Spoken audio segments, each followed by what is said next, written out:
Jai Hind दोस्तों, my name is Shreya. I have given various defense courses exams like FCAT, JAG and CGS and have got recommended thrice. I am here to help you all regarding SSB through this platform SSB World. If you are new here, please subscribe. Jai Hind. जय हिंद दोस्तों, welcome to the channel SSB world. मैंने आपको कई सारे SSB के lectures में interview और बहुत सारी एसएसबी से रिलेटेड चीज़ें बताई हैं। मैंने आपको अपने लास्ट लेक्चर में फ़नी एसएसबी मोमेंट्स के बारे में बताया है और मैंने उसके बाद आपको ये भी बताया कि उससे आपको क्या सीखने को मिलता है। तो this is a learning with humour, तो इसलिए ये बहुत ही इम्पॉर्टेंट और बहुत ही ईजी लेसन होगा आप सबके लिए, कुछ अच्छा सीखने के लिए इन अ फन। क्योंकि हम देखते हैं कि हमारा जो ब्रेन होता है that catches the humour thing most easily then the tough things. तो इसलिए मैंने आपको इस तरह से डिसाइड किया समझाने का। तो आज मैं आपके सामने फिर से फ़नी एसएसबी मोमेंट्स का एक लेक्चर लेके आई हूँ। दोस्तों, फ़नी होना is not a bad thing, that shows your intelligence, that shows your intellectual, your humour intellectual capacity of your brain, your personality. But क्या होता है कि लोग इसको कई तरह से नेगेटिव वे में भी ले सकते हैं। That's why it is a risky game to play, but risk is all about life, life is risky all the time. तो इसलिए आप कभी भी बहुत ज़्यादा कैलकुलेटिव नहीं हो सकते रिस्क के मामले में, और आप कभी भी बहुत ज़्यादा ये नहीं सोच सकते कि this work has more risk so let's not do it, because आपको फौज में जाना है एंड फौज is all about taking risk and having that courage. तो let's begin the funny moments of SSB part 2.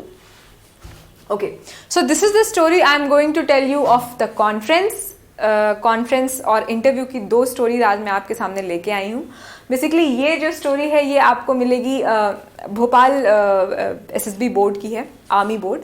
तो वहाँ पे एक कैंडिडेट की ये कहानी है और ये बहुत ही ज़्यादा प्रैक्टिकल एंड बहुत ज़्यादा रियल है। इसमें नथिंग इज़ मिक्स्ड और नथिंग इज़ फेक। तो इसलिए आपको मैं इससे बहुत सारी चीज़ें बताने वाली हूँ जो कि मैं आपको इस लेक्चर के लास्ट में बताऊँगी। पर पहले ये जानते हैं कि what happened with the candidate and what was the result of that candidate. Okay, let's begin. Okay, BP stands for board president. So board president says to the boy whose name was Swapnil. So Swapnil, are you nervous? Swapnil, a bit, sir. Board president, okay. So you have been waiting outside for some time now. What were you doing or thinking? पहले तो conference में whenever you get in आपको सबसे पहले greet करना होता है and उसके बाद आपसे आपके कॉन्फ्रेंस के क्वेश्चन शुरू होते हैं। तो board president is the one to ask questions in the conference. कई बार क्या होता है कि you expect the questions from psychology and GTO as well, but नहीं, कॉन्फ्रेंस में आपसे क्वेश्चन पूछने का हक सिर्फ प्रेसिडेंट को होता है एंड वही आपसे सारे क्वेश्चन पूछते हैं एंड उन्हें ही आपको देख के आंसर करना होता है। You don't have to look into some other assessor and then answer the question. So इस तरह से कॉन्फ्रेंस जो होती है वो बहुत बड़ी आपकी एक जंग होती है जिसे जीतना बहुत ज़रूरी होता है। वो बोलते हैं ना दोस्तों कि लास्ट में आते आते उतना ही जज्बा उतना ही जुनून बनाए रखना काफ़ी मुश्किल होता है, बट जिसने बना लिया समझो जंग जीत ली। तो इस तरह से आपका कुछ कॉन्फ्रेंस भी होता है। कॉन्फ्रेंस में कई सारे बच्चे आते आते डाउन हो जाते हैं, थोड़े बिट नर्वस हो जाते हैं, उनका मोटिवेशन थोड़ा कम हो जाता है, बिकॉज तब तक आप ऑलरेडी अपना सब कुछ दे चुके होते हो थ्रू योर परफॉर्मेंस। बट ऐसा नहीं है। अगर आपने ये सोच लिया कि work is done, game is over, तो आपके हाथ में रिकमेंडेशन कभी भी नहीं आने वाली। आपको कॉन्फ्रेंस को भी अपना एक असेसमेंट का पार्ट मानना है और बहुत इंपॉर्टेंट असेसमेंट का ये पार्ट है, और वहाँ पे भी उतना ही फेयरली प्ले करना है जितना आपने बचे हुए 4 दिनों में किया था, पिछले 4 दिनों में किया था। तो चलिए जानते हैं। तो पहले बोर्ड प्रेसिडेंट ने स्वप्निल से पूछा कि आप कैसे हो, आर यू बिट नर्वस, क्या आप नर्वस हो? स्वप्निल ने बोला a bit sir. Then board president asked कि आप जब बाहर वेट कर रहे थे तो आप क्या सोच रहे थे, what was going in your mind? Then he replies sir I was singing, मतलब मैं गा रहा था। Then board president ask all right which song? Now the day before conference we all went to tribal museum and lake in Bhopal. The cab driver was playing old songs on loop and this one particular song was stuck in my head. So basically ये जो कहानी है this is before COVID era. क्या हुआ था कि पहले Covid के we all were allowed to go outside of the campus and visit the place, but nowadays it is not allowed. तो अब आपके लिए ये थोड़ा मुश्किल होगा इस चीज़ से एक्वायर्ड होना कि अब आप कैंपस के बाहर नहीं जा सकते बिकॉज ऑफ कोविड, बट पहले एसएसबी जाने वाले बच्चों को बाहर घूमना अलाउड होता था after giving all the exams. तो इस वजह से इस चीज़ के लिए ही इज़ रेफरिंग कि जब वो पहले वाले दिन अपने बाहर घूमने गया था एक ट्राइबल म्यूजियम भोपाल में, तो वहाँ पे the cab driver was playing the same song which was going in his head while the conference was going on. Okay, so then Swapnil replied, sir इंतहा हो गई इंतज़ार की, and I literally sang these 2 lines in full tone. मतलब basically ये जो song है ये बहुत ही पुराना सॉन्ग है, and this song is related to the passing of time, और this is related to somebody singing for someone who has been waiting for he और she for a long time. तो इस तरह से ये जो गाना है ये कितना रिलेटेबल है किसी एक क्वेश्चन के कि आप जब बाहर यहाँ से बाहर थे तो आप क्या सोच रहे थे. So this is a kind of humour I was talking about कि उसने इस चीज़ को लिटरल सेंस में, सॉन्ग के सेंस में जवाब दिया, इंतहा हो गई इंतज़ार की. दैट मीन्स कि बहुत ज़्यादा I have been waiting since long and now it's done, it's over. मतलब please take my conference and give me the result. Okay, so all the officers started laughing right there. After this, the situation became very chilled out. He asked me some more questions on which you would want to join. Name some regiments, general questions on background. Gave some situations and asked for reactions on them. This went for 10 to 15 minutes, and finally he smiled and said, "Thank you, Swapnil. You may go." तो दोस्तों जैसे ही सारी चीज़ें बहुत chill हो गई, then they started asking him questions कि वो कौन सी आर्म फोर्सेस ज्वाइन करना चाहते हैं, और काफ़ी जनरल नॉलेज के क्वेश्चंस जो may be he couldn't answer in the interview. उनसे कई सारे ऐसे क्वेश्चंस पूछे गए कि कौन सा रेजिमेंट आपको पता है, आप उसके कुछ नाम बताइए, और सिचुएशन रिएक्शन टेस्ट भी पूछा गया. तो क्या होता है दोस्तों, कई बार आपसे कॉन्फ्रेंस में सिचुएशन रिएक्शन क्वेश्चंस भी पूछे जाते हैं और उसके बेसिस पे आपका असेसमेंट होता है. तो इसीलिए मैं आपको पहले समझा रही थी कि कॉन्फ्रेंस बहुत इंपॉर्टेंट है और बहुत इंपॉर्टेंट आपके रिकमेंडेशन में एक रोल प्ले करती है. तो please don't take it lightly. Now after asking all these questions they replied, Swapnil thank you Swapnil, you may go now. मतलब सारी चीज़ें जानने के बाद, उससे पूछने के बाद दे सेड दैट आप अभी जा सकते हो.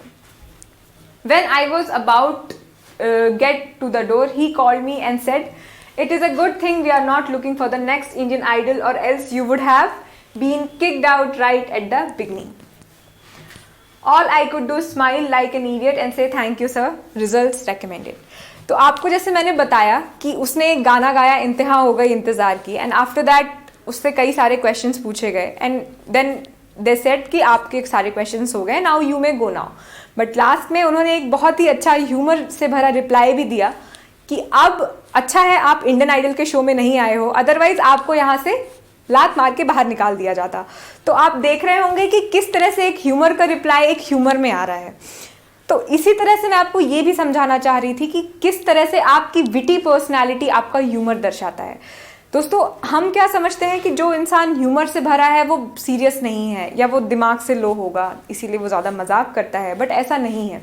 मजाक में अपनी बोली हुई चीज़ को दूसरे को कन्वे करना इज़ मोर इफेक्टिव देन किसी चीज़ को सीरियसली बोलना. तो इसलिए अपना सेंस ऑफ ह्यूमर होना बहुत इंपॉर्टेंट है.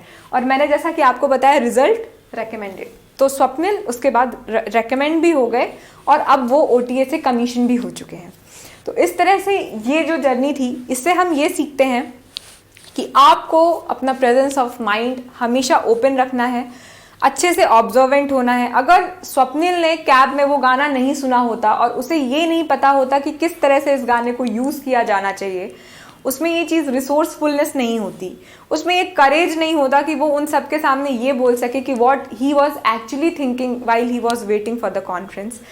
तो सोचिए कितना ज़्यादा एक मिसमैनेजमेंट होता उसकी पर्सनालिटी का, कितना ज़्यादा वो कावर्ड दिखता अपनी पर्सनालिटी में. तो इस तरह से ये बहुत ही अच्छा एग्जाम्पल है ये बताने का कि आपका सेंस ऑफ ह्यूमर आपको कॉन्फिडेंस देता है, आपको ऑब्जर्वेशन देता है और कहीं ना कहीं आपको रेकमेंडेशन भी देता है. इसलिए अपने सेंस ऑफ ह्यूमर को अच्छा रखिए, उसे काफ़ी एक्टिव रखिए, लोगों से खुश होकर बात करिए, because happiness is spread through happiness.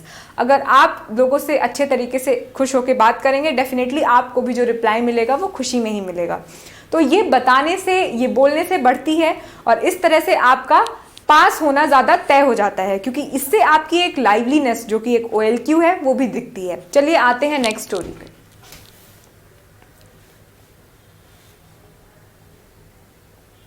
Okay, interviewing officer candidate after some routine questions. So do you have a girlfriend? Candidate, no sir. Interviewing officer, why? Candidate, not interested sir. Interviewing officer, how can you not be interested at this age? Candidate, who said I am not interested? They are not interested sir. IO had a good laugh on this. So basically आपको मैंने बताया है कि girlfriend वाले questions काफ़ी frequent होते हैं interviewing officer के लिए, और वो आपकी पर्सनल लाइफ में काफ़ी हद तक ड्रिल भी करते हैं. इसी तरह का एग्जाम्पल अभी मैं आज लेके आई हूँ कि इंटरव्यूइंग ऑफिसर ने कैंडिडेट से पूछा कि क्या आपकी गर्लफ्रेंड है, तो कैंडिडेट ने कहा नहीं सर. इंटरव्यूइंग ऑफिसर ने पूछा इट इज़ नॉट पॉसिबल आपकी एज में कि आपकी कोई गर्लफ्रेंड ना हो या आप किसी में इंटरेस्टेड ना हो. तो उस कैंडिडेट ने कितना सेंसफुल और कितना अच्छा रिस्पॉन्स दिया कि सर मैं ये नहीं कह रहा हूँ कि मैं इंटरेस्टेड नहीं हूँ, मैं ये कह रहा हूँ कि मुझ में कोई इंटरेस्टेड नहीं है. तो इस तरह से एक बहुत ही अच्छा चिल्ड माहौल जो होता है एक इंटरव्यूइंग ऑफिसर और एक कैंडिडेट के बीच में, वो कितना लाइट हो जाता है. मतलब आपका स्ट्रेस कम होता है और सामने वाला भी आपसे ज़्यादा फैमिलियर हो जाता है. तो ये बहुत इंपॉर्टेंट है दोस्तों कि आप अपने सेंस ऑफ ह्यूमर को एक्टिव रखें और लिमिटेड सेंस में एक्टिव रखें. मतलब ये नहीं होना चाहिए कि आप अपने सेंस ऑफ ह्यूमर में लिमिट भूल जाएं या बाउंड्रीज ना लगाएं. तो everything which is done in limit और boundaries is good and good for health as well. तो keep smile, give more smiles to other people. लोगों में खुशियाँ बढ़ाइए, लोगों से अपने हैप्पीनेस शेयर करिए और लोगों को हंसाते रहिए, खुश रहिए. This is the motto of sharing this stories with you. So I hope you might be learning a lot from this lecture. Hope to see you soon. Please press the like icon and press the bell icon to get notified. See you soon. Jai Hind.